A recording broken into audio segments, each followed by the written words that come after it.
Okay, welcome back, everyone. I'm going to hand over to the chair. No, I'm going to hand over to a member of our CRPD committee to deliver the verdict on the merits of Ms. Badi versus the Government of Lauren. Hello, everyone, and thank you to everyone for being here today and this week, and especially thank you to everyone for putting in so much time and effort to this really wonderful moot court exercise. I think it's raised some really interesting questions, and like I said briefly, I think oftentimes we perhaps take for granted how frequently these types of reasonable accommodation requests are denied or not taken seriously from the outset. So I think even though it's challenging for us actually to envision what could possibly the state argue that would be meaningful, it is good to do this as an exercise because they argue and courts find in favor of them. They make these arguments and courts find in favor of them all the time.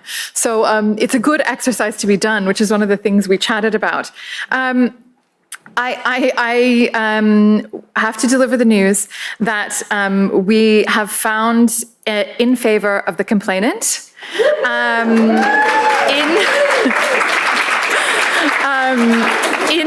In particular, in the violations of Articles 5.3 of the CRPD in relation to reasonable accommodation. Although the state made good arguments regarding the steps that they've taken, we didn't feel that it's actually risen to the level of appropriate reasonable accommodation as requested by the complainant. And also, we didn't feel that there was enough arguments demonstrating that it would have been an undue burden to carry out what the complainant had requested. We did have a query regarding the menstrual products and whether they would have been covered as a reasonable accommodation request, but we didn't feel that there was a lot of robust argumentation there, so we left that question. But just something that could have been picked up on, I think, by both sides. As part of that, we also found a violation of Article 29 on political participation, because it sort of follows that where the reasonable accommodation was violated in regards to the voting, which we found that it was, then inherently that means we think that the right to political participation was violated because the complainant wasn't able to participate, and that was on a discriminatory basis, following from our finding regarding violation of Article 5. So on Article 5 and Article 29, we found in favor of the complainant. We did, however, find that Articles 6 and Articles 9 have not been violated, as argued by the state. Article 6, because we didn't feel like there were sufficient arguments made regarding what the violation specifically would have been of that article. And then Article 9, because we felt that the state, Article 9 on accessibility, and sorry, I should have said Article 6 on the rights of women, we felt in regard to Article 9 on accessibility, the state did demonstrate that efforts are being made towards accessibility, and that there weren't strong enough arguments made on the side of the complainant, that the sort of systemic accessibility efforts weren't in place, or that in the words of international law, that steps weren't being made towards the progressive realization of accessibility. I think that wraps up our findings, our core findings regarding the CRPD articles. And just want to thank everybody again for their research into this space and the efforts of the teams, and the really good oral presentations that were made, I think, by all three of the teams. So thank you very much for that.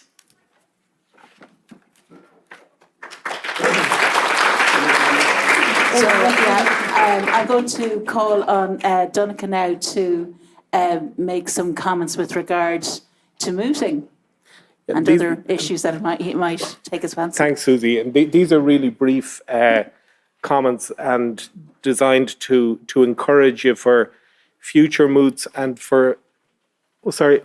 designed to encourage you for future moots and also in your careers. One point of general applicability is in a moot exercise, you're given a set of facts. It's not your fault that the facts are the way they are. I have particular sympathy for the state in moots like this because I think, the way the problems are designed, it's difficult. So therefore, you have to push the boat out and be adventurous in the arguments that you make.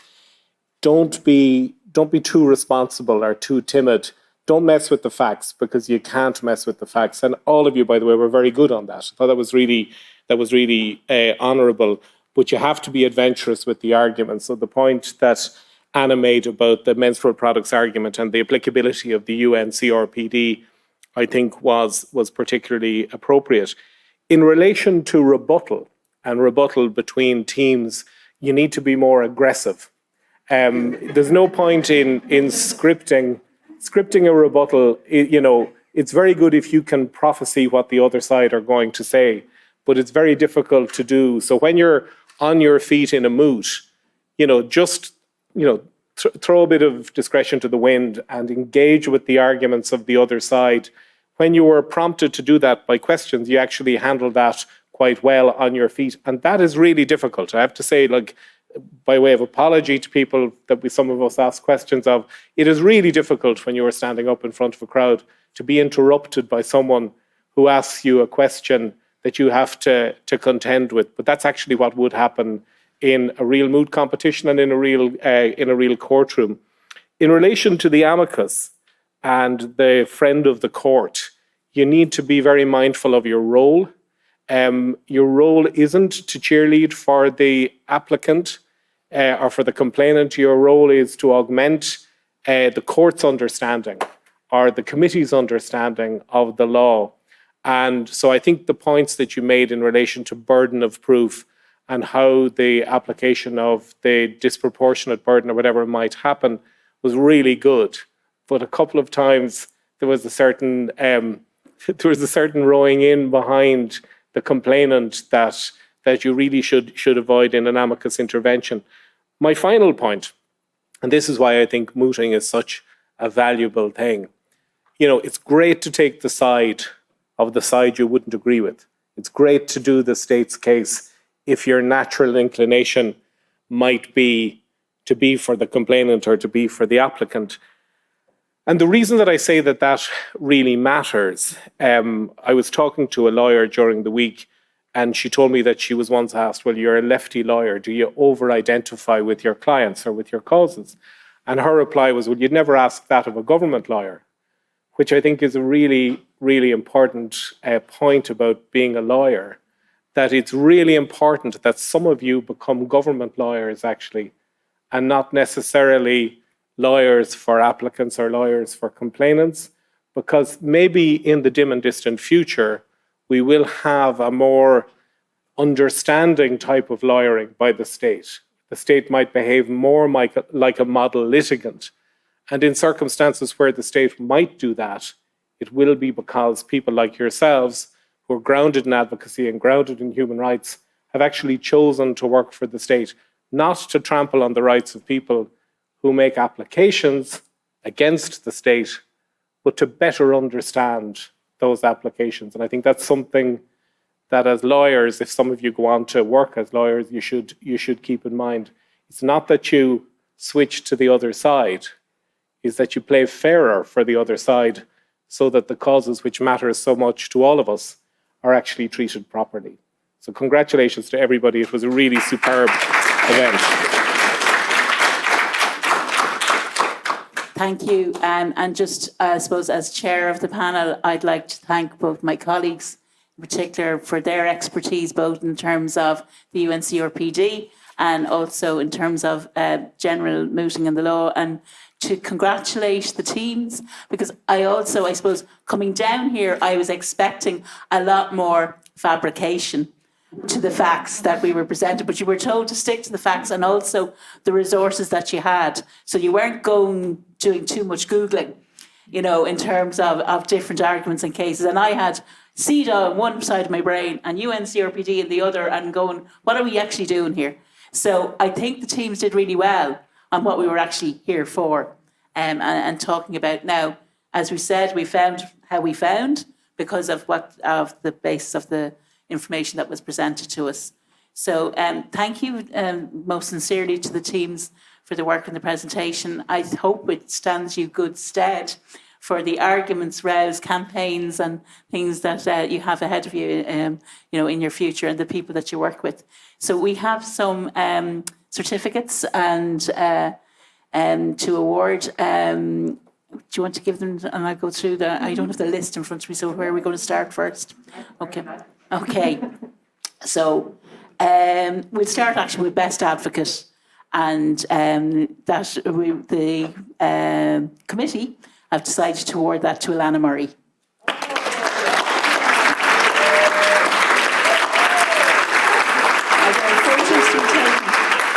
So congratulations. Okay.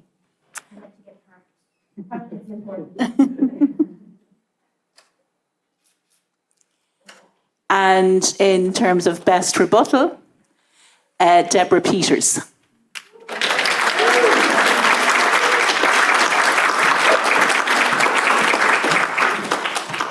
So, congratulations.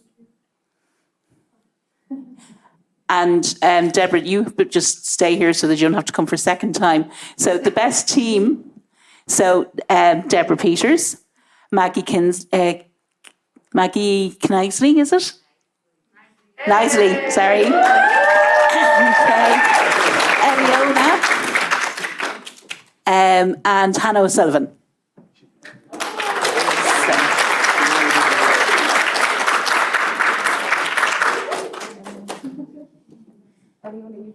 Eliona. Oh no, I definitely said it.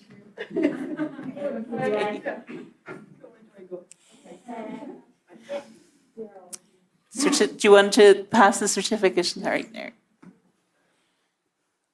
So I am standing directly in front of you, and I'm going to try and take a team photo. Actually, your certificate is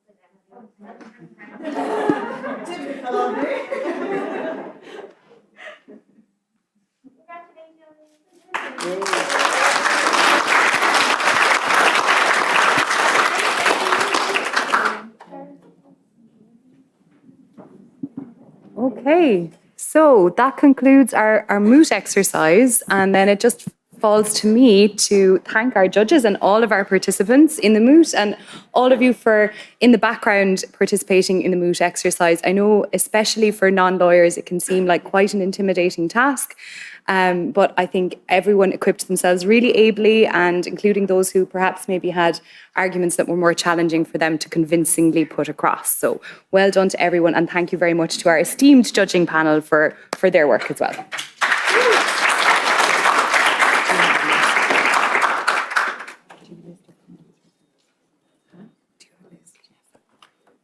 So I'm just going to make some concluding remarks now about the week as a whole, which is a real challenge for me to sum up, but I'm going to do my best and give it a go. So I've been really privileged and proud to have all of you with us for this week. We had, as we always do every year, we've had a long debate about what the topic of the summer school should be, and gender and disability justice was something that we had talked about for a long time, and not yet had a summer school that we felt fully represented these ideas.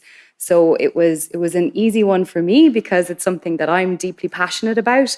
And I was very, very lucky to have two equally passionate and amazing co-directors in Amani Issa and Emma Burns, who really ably shepherded the entire programme, went and did deep dives on everyone's background that we invited to speak, to see what kinds of things they might bring to the discussion and see if this was the right combination of perspectives and voices that we felt really needed to be present for this week. And there are so many highlights throughout the week that I can't possibly name them all. I do want to say that I'm very, very grateful to those of you who've come to us throughout the week to share how you felt that this space has been important to you, how it's emboldened you, how it's given you more passion and energy for all of the challenges and fights and battles that we're going back into out in the world after this lovely cocoon of a week where we're surrounded by like-minded people who we can really get solutions and energy and ideas from in the work that we go on to do after today. So it means a lot to us that we've created, hopefully, a space in which there has been a lot of learning, there has been a lot of joy, there's been a lot of support and mutual aid to each other. And that is really important to us. So we really appreciate those of you who have made a point of telling us that throughout the week. It's just been brilliant from my perspective from the beginning to the end. And of course, I'm biased as one of the organisers, but I do think that from the very beginning of the week, when we heard Rosaline's keynote and Amy's response, it was such a powerful, it was emotional, it was personal, it was political. It was all the things we hope for in a summer school keynote and response, and such an important stage setting, I think, for all the conversations that were to come throughout the week. We tried to ensure that there were attention given to as many topics as we could possibly fit in.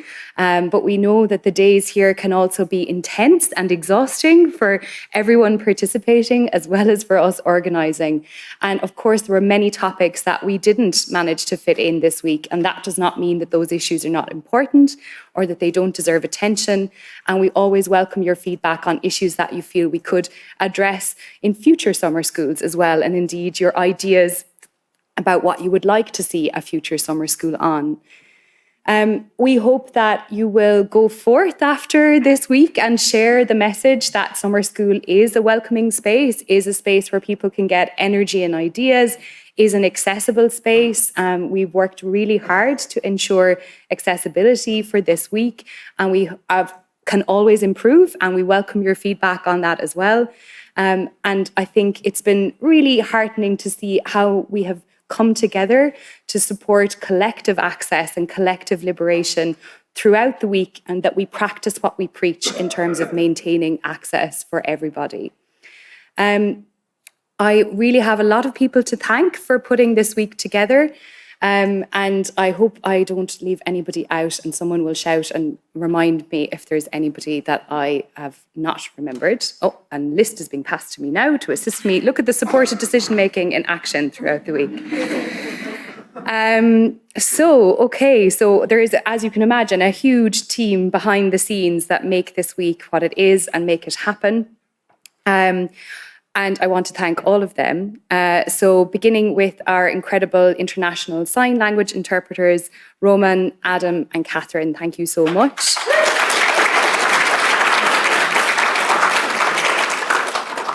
Karen has been on captions for us throughout the week and has done a superb job, so thank you very much to Karen. Our great audiovisual team at the back of the room, Brian and Oisin, who have kept things running smoothly. And now I'm turning to our long list of volunteers, and I do want to name everyone here because it is a big team that has put this together. So wait until I come to the end of this long list for your applause, please. So we have Sharon, Mary, Grace, Roisin, Pippa, Maeve, Shar Nolan, obviously, who facilitated the incredible Craftivism room, Fiona Walsh, Stefan, Bella, Ashley, Afia, Sashin, and Aoife. Thank you all so, so much. You can applaud now.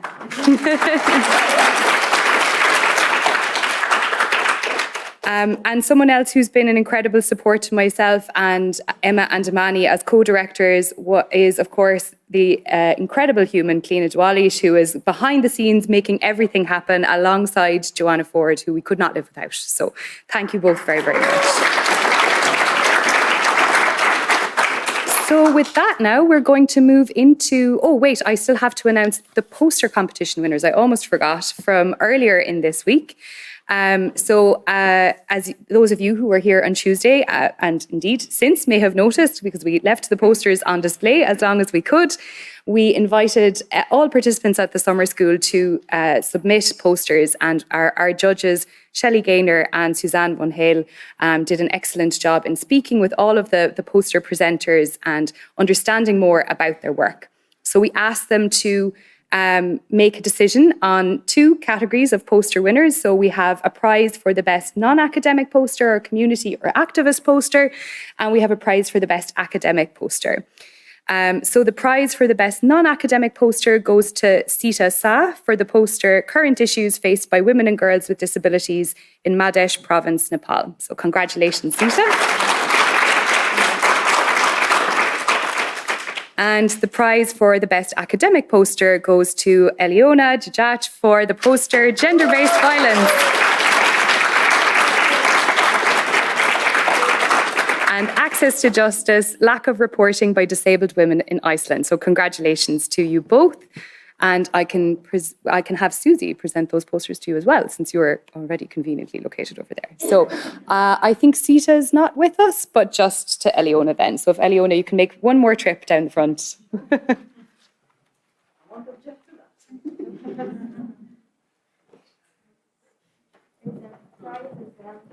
Oh, the prize.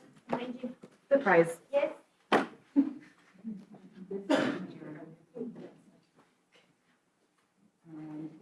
Bag with the prize in it.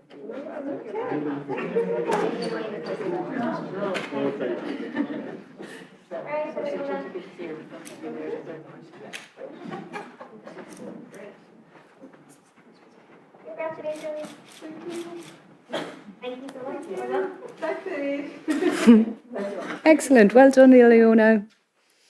Okay, so now I'm going to hand over to my colleague Amani Issa, who's going to read out the names of all of the participants who are still hanging on here to the end of the week.